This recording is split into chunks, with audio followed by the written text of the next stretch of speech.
Apo, hindi mo na ako kailangang samahan dito. Nandito na naman ang nanay mo tsaka ang ninang. La, nag-off nga po ako para samahan po kita eh. Puyat ka kagabi. Dahil doon sa tita Giselle mo, kumusta na nga pala siya? Okay lang po si Tita Giselle. Na huwag niyo na po intindihin yun. Ang importante po ngayon mag-concentrate po kayo para sa magiging procedure po ninyo. Naku paano ako makakapag-concentrate? Iniisip ko yung nangyari kay Giselle Parang, ipostpone na lang kaya muna natin ito para madamayan natin si Giselle na maayos. Chang, huwag niyo na pong gamitin si Ma'am Giselle para makalusot kayo dito. Huwag niyo nang takasan to. Concerned lang naman ako, no? Chang, kilala ka namin. Kilala kita.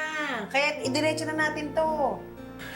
Kaya nga Sige po na. la, andito naman po kami Hindi ka namin iiwan. Tsaka Chang, nandito na tayo Tuloy niyo na. Alam kong natatakot kayo, pero ito na kayang-kaya niya yan. Huwag niyo nang patagalin to. Sandit lang to, Chang. Promise. Tingnan niyo. Support niyo kami dito, Saka may Chang. anesthesia naman po, hindi niyo mararamdaman. Kaya niyo yan, Chang. Laban, Susan. Ay, Good morning po, ma'am. Ako po si Karel, ang nurse po ninyo. Check ko lang po kung may mga alahas po kayo sa katawan. wala. Alam po ba ninyo kung ano yung gagawin sa inyo? Oo, biopsy daw sa kaliwang dibdib. Okay po, ma'am. Under local anesthesia po kayo. Opo. May allergy po ba? Kay Moira. Moriatic acid at saka kay Morgana Go. Allergic ako sa Lola. dalawang yun. Wala. Wala po. Wala po. Wala. Okay, maraming salamat Ay, po. thank you, Thank Thank you po. Ayun na po yan, Lola.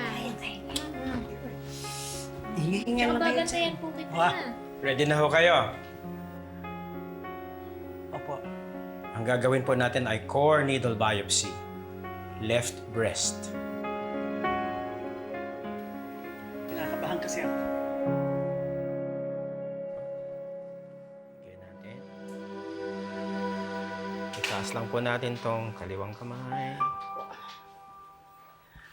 Roll natin tong gown.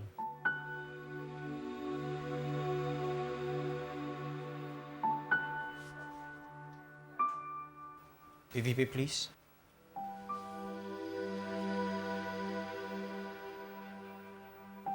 OS, please.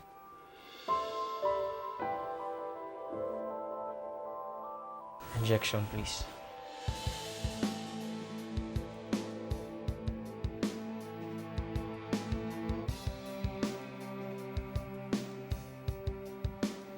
PVP, please.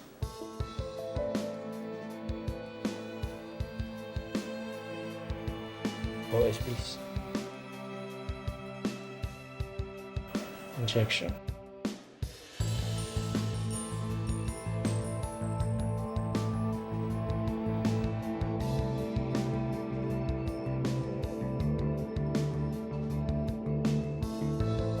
OS.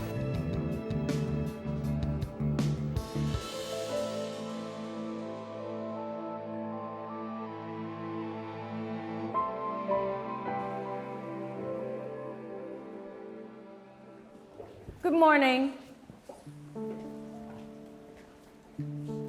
Mama, parang ang gaan-gaan ng aura dito sa Apex ngayon, Mama. Hindi ba? Much better. Kailangan lang palang mawala ang isa sa mga tanyag para magkaroon tayo ng mas maaliwalas na paligid. At magiging mas presko pa dito kapag nawalan na ng kapangyarihan si Archie. Morgana!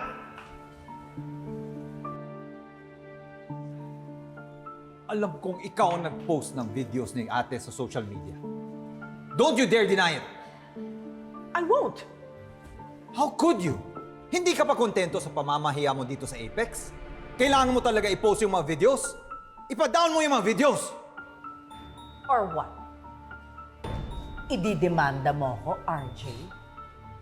May karapatan naman tayong lahat mag-post sa social media. Not if it's damaging someone or someone's reputation! Matagal lang damaged ang ate mo. Hayop ka!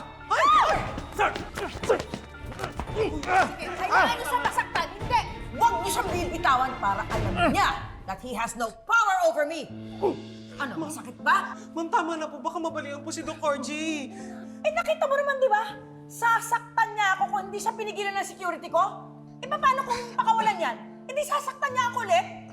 And he might do something worse. Bitawan mo nga ako! Sige na, bitawan mo na.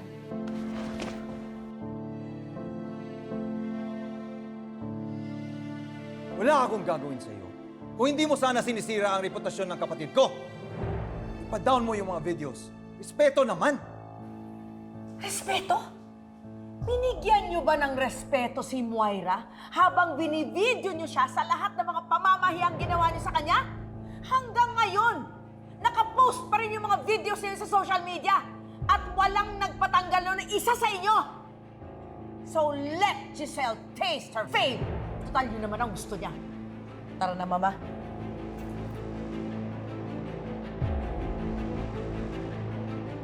Sir, okay lang ba kayo?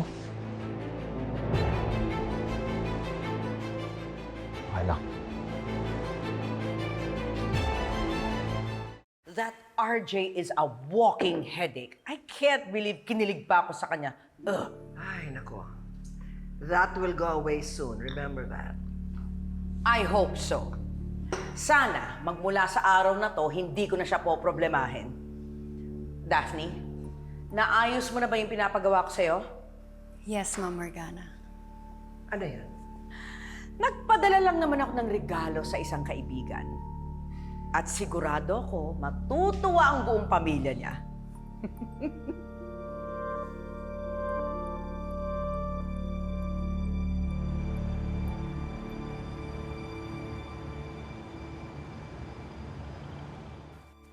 Nay, yung resulta po ni Lola Susan, lalabas po yun in 3 to 5 working days. Sige. Nay, okay na po kaya kayo. Ako na pong bahala kay Lola. Ay, naku anak, hindi na. Kaya ko naman eh. Teka muna anak, wala pa talaga tayong babayaran dito? Eh, ang sabi po ni tatay, siya na daw po bahala sa lahat ng bayarin. Naku, galing. Ang talagang tatay mo.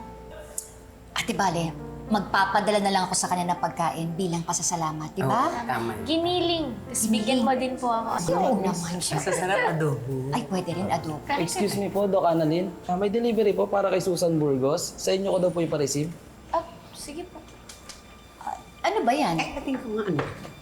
Taray ni Chang, may nag-delivery. Oo nga, ano kaya ito? Ang mamahalin. Ano yan? Damit? Mga damit po para sa patay. Nakikiramay po ako. Kuya, wala ka nang patay sa amin.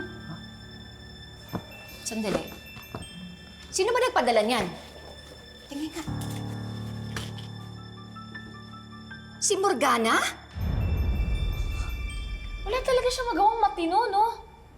Binastos niya na nga si Tita Giselle, ngayon naman si Lola. Walang hiya siya. Ibabalik ko sa kanya yung kagagahan niya. Bakit na yan? Ano pong gagawin niyo?